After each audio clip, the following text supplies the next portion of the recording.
Halo, assalamualaikum warahmatullahi wabarakatuh. Perkenalkan, saya Trianggi Romandoni dengan NIM akhir 153. Jadi di sini saya akan menyampaikan sedikit materi psikologi kepribadian tentang teori psikologi analitik Carl Jung. Oke, kita masuk ke biografi Carl Jung, kemudian latar belakang dan pendidikan. Jadi Carl Jung ini memiliki nama lengkap yaitu Carl Gustav Jung. Ia lahir pada 26 Juni 1875 di Kassel, Swiss, dan ia wafat pada tanggal 6 Juni 1961 di Zurich. Kemudian kita ke latar belakang dan pendidikan. Jadi Carl Jung ini berasal dari keluarga yang religius akan akademis. Ayahnya yang bernama Paul Achilles Jung adalah seorang pendeta Protestan, sementara ibunya Emile Prewiswer berasal dari keluarga yang memiliki minat pada hal-hal spiritual dan mistis. Lingkungan keluarga ini memberi Jung pengaruh besar dalam pemikirannya kelak, terutama dalam hal agama dan alam bawah sadar. Dalam hal pendidikan, Jung menunjukkan minat awal terhadap bahasa dan filsafat, namun kemudian memilih untuk mempelajari kedokteran di Universitas Basel. Kemudian ia lulus pada tahun 1900 dan melanjutkan studi spesialisasi di bidang psikiatri di Burgoswil, sebuah rumah sakit jiwa terkenal di Zurich. Di sanalah ia bekerja bersama Eugen Bleuler dan mulai tertarik pada psikoanalisis. Perkenalannya dengan karya-karya Sigmund Freud menjadi titik balik penting yang kemudian membentuk dasar teorinya sendiri, yaitu psikologi analitik. Lalu kita masuk ke definisi teori Carl Jung Staff.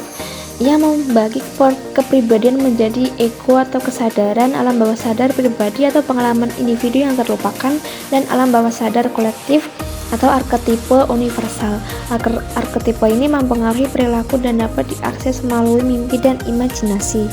Kemudian kita ke ego. Ego menurut Carl Jung adalah pusat kesadaran individu. Ego mencangkup pikiran, perasaan, ingatan, dan persepsi yang disadari seseorang tentang dirinya sendiri. Dalam rangka psikologi analitik, Jung, ego berperan sebagai pengatur pengalaman sadar dan memberikan rasa identitas pribadi.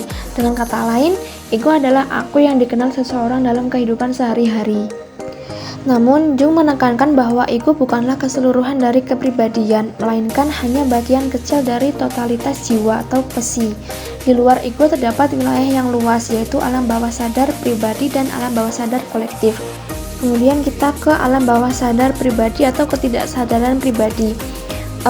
Ketidaksadaran pribadi ini mirip dengan pandangan Freud yang berisi pengalaman, pikiran, atau perasaan yang ditekankan atau dilupakan oleh individu. Kemudian alam bawah sadar kolektif.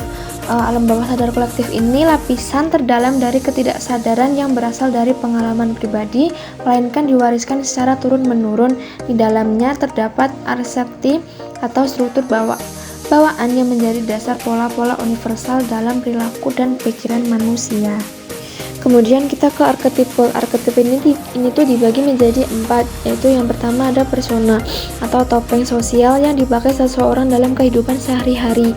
Ini tuh adalah citra diri yang ingin ditampilkan kepada dunia agar dapat diterima secara sosial dan menjalankan peran-peran tertentu. Misalnya sebagai guru, orang tua, atau pekerjaan. Persona tidak mencerminkan perbedaan sejati. Jadi itu melainkan kayak adaptasi terhadap tuntutan sosial. Jika terlalu melekat pada persona orang itu juga bisa kehilangan keaslian dirinya. Lalu anima dan animus.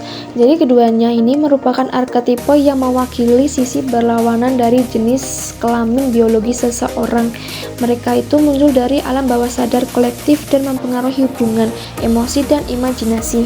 Integrasi anima dan atau animus adalah langkah penting yang dalam proses individuasi itu karena membantu seseorang memahami dan menyeimbangkan sisi feminim dan maskulin dalam dirinya. Selanjutnya kita ke bayangan atau sadau. Bayangan adalah bagian dari alam bawah sadar pribadi yang terdiri dari sisi-sisi dari yang ditekan, ditolak, atau tidak disadari. Misalnya sifat-sifat negatif seperti iri, marah, atau egois, tapi juga potensi tersembunyi lainnya. Bayangan ini tuh sering muncul dalam mimpi atau proyeksi terhadap orang lain. Jung menekankan pentingnya menghadapi dan menerima bayangan untuk pertumbuhan psikologis yang sehat. Dan yang terakhir ada diri atau self. Diri adalah totalitas jiwa seseorang yang mencakup kesadaran atau ego dan alam bawah sadar atau bayangan animus yang lainnya. Diri adalah pusat dari keseluruhan kepribadian dan tujuan akhir dari perkembangan psikologis. Dalam proses individuasi, seseorang berusaha menyatukan berbagai aspek dirinya, termasuk bayangan dan anima atau animus untuk mencapai keutuhan dirinya. Lalu kita ke individuasi. Individuasi adalah proses psikologis menuju pemenuhan diri atau penyatuan antara kesadaran dan ketidaksadaran. Dan proses ini mencakup pengenalan terhadap bayangan sisi gelap diri, pengintegrasian anima atau animus, spek lawan jenis dalam jiwa, serta pelepasan ketertarikan terhadap persona atau peran sosial semata. Melalui individuasi, seseorang tidak lagi hidup hanya berdasarkan harapan masyarakat atau dorongan bawah sadar, melainkan menjadi pribadi yang utuh, autentik, dan selaras dengan pusat kepribadiannya yang sejati, yaitu diri.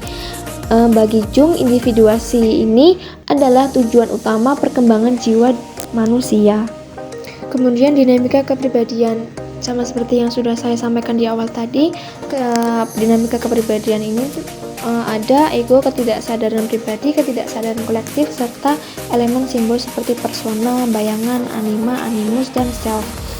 Jadi dinamika ini tuh Jung menekankan bahwa konflik batin dan simbol-simbol dalam mimpi berperan penting dalam pertumbuhan jiwa menuju keseimbangan dan makna hidup. Lalu ke materi yang terakhir itu ada simbol dan mimpi. Jung percaya bahwa mimpi adalah jendela menuju ketidaksadaran dan berisi simbol yang mencerminkan arketipe dan proses individuasi.